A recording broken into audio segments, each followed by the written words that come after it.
ప్రధాని మోదీ కీలక ప్రకటన చేశారు. పరీక్షల నిర్వహణలో సంస్కరణల కోసం కేంద్ర ప్రభుత్వం కీలక నిర్ణయం తీసుకుందన్నారు. ప్రముఖ టెక్నాలజీ నిపుణుడు నందన్ నీలేఖని నేతృత్వంలో హై పవర్ టాస్క్ ఫోర్స్ ఏర్పాటుకు శ్రీకారం చుట్టినట్టు తెలుస్తోంది. పరీక్షా విధానంలో పారదర్శకత పెంపు, భద్రతా ప్రమాణాల మెరుగుదల, నిర్వహణలో సాంకేతికత వినియోగం వంటి అంశాలపై ఈ కమిటీ పరిశీలన చేయనుందని, పరీక్షా వ్యవస్థను మరింత సమర్థవంతంగా మార్చేందుకు అవసరమైన సూచనలు, సిఫార్సులను టాస్క్ ఫోర్స్ అందించనుందని తెలిపారు.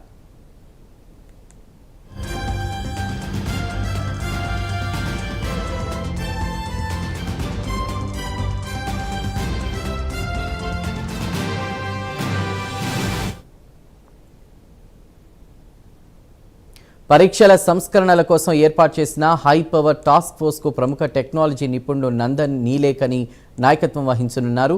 భారత ఐటీ రంగంలో ప్రముఖ వ్యక్తిగా గుర్తింపు పొందినటువంటి నందన్ నీలేఖని ఇన్ఫోసిస్ సహ వ్యవస్థాపకుడిగా, ఆధార్ ప్రాజెక్టు రూపకల్పనలో కీలక పాత్ర పోషించిన వ్యక్తిగా పేరొందారు. పరీక్షా విధానంలో పారదర్శకత, భద్రత, సాంకేతికత వినియోగాన్ని పెంచడం వంటి అంశాలపై ఈ టాస్క్ ఫోర్స్ అధ్యయనం చేయనుంది. విద్యార్థుల ప్రయోజనాలను దృష్టిలో ఉంచుకుని పరీక్షల నిర్వహణలో అవసరమైన సంస్కరణలపై కమిటీ సూచనలు చేయనుంది.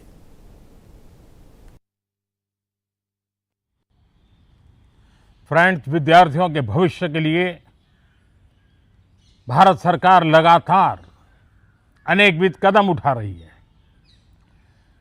जिन लोगों ने विद्यार्थियों के भविष्य के साथ खिलवाड़ किया, वे जेलों में सड़ रहे हैं. हमने फास्ट ट्रैक कोर्ट बना चुके हैं. हम कल पार्लियामेंट के अंदर भी कठोर कानूनों के प्रावधान के साथ नया कानून बनाने की दिशा में भी आगे बढ़ रहे हैं. लेकिन हमें भविष्य के लिए सोचना है. हमारी परीक्षा पद्धति विश्वस्त हो, हमारी परीक्षा पद्धति ट्रांसपेरेंट हो, हमारी परीक्षा पद्धति में सबसे ज्यादा अब टेक्नोलॉजी का उपयोग हो.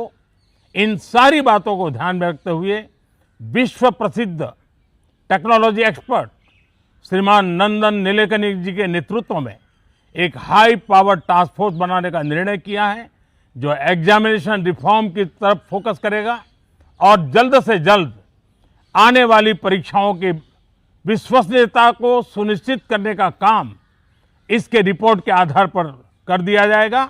बहुत बहुत धन्यवाद.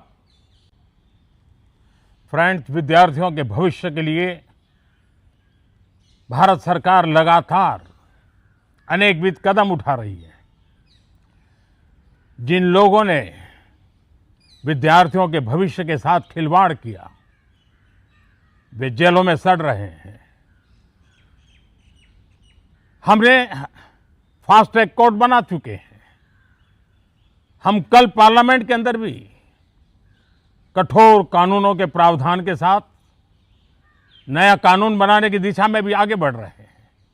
लेकिन हमें भविष्य के लिए सोचना है. हमारी परीक्षा पद्धति विश्वस्त हो, हमारी परीक्षा पद्धति ट्रांसपेरेंट हो, हमारी परीक्षा पद्धति में सबसे ज्यादा अब टेक्नोलॉजी का उपयोग हो. इन सारी बातों को ध्यान में रखते हुए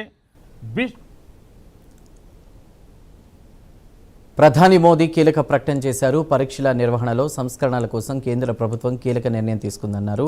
ప్రముఖ టెక్నాలజీ నిపుణుడు నందన్ నీలేఖని నేతృత్వంలో హై పవర్ టాస్క్ ఫోర్స్ ఏర్పాటుకు సంబంధించి శ్రీకారం చుట్టినట్టు తెలిపారు. పరీక్షా విధానంలో పారదర్శకత పెంపు, భద్రతా ప్రమాణాల మెరుగుదల, నిర్వహణలో సాంకేతికత వినియోగం వంటి అంశాలపై ఈ కమిటీ పరిశీలన చేయనుందని, పరీక్షా వ్యవస్థను మరింత సమర్థవంతంగా మార్చేందుకు అవసరమైన సూచనలు, సిఫార్సులను టాస్క్ ఫోర్స్ అందించనుందని తెలిపారు. ఇక పరీక్షల సంస్కరణల కోసం ఏర్పాటు చేసిన హై పవర్ టాస్క్ ఫోర్స్ కు ప్రముఖ టెక్నాలజీ నిపుణుడు నందన్ నీలేఖని నాయకత్వం వహించనున్నారు. భారత ఐటీ రంగంలో ప్రముఖ వ్యక్తిగా గుర్తింపు పొందిన నందన్ నీలేఖని ఇన్ఫోసిస్ సహ వ్యవస్థాపకుడిగా, ఆధార్ ప్రాజెక్టు రూపకల్పనలో కీలక పాత్ర పోషించిన వ్యక్తిగా పేరొందారు. పరీక్షా విధానంలో పారదర్శకత, భద్రత, సాంకేతికత వినియోగాన్ని పెంచడం వంటి అంశాలపై ఈ టాస్క్ ఫోర్స్ అధ్యయనం చేయనుంది. విద్యార్థుల ప్రయోజనాలను దృష్టిలో ఉంచుకుని పరీక్షల నిర్వహణలో అవసరమైన సంస్కరణలపై కమిటీ సూచనలు చేయనుంది.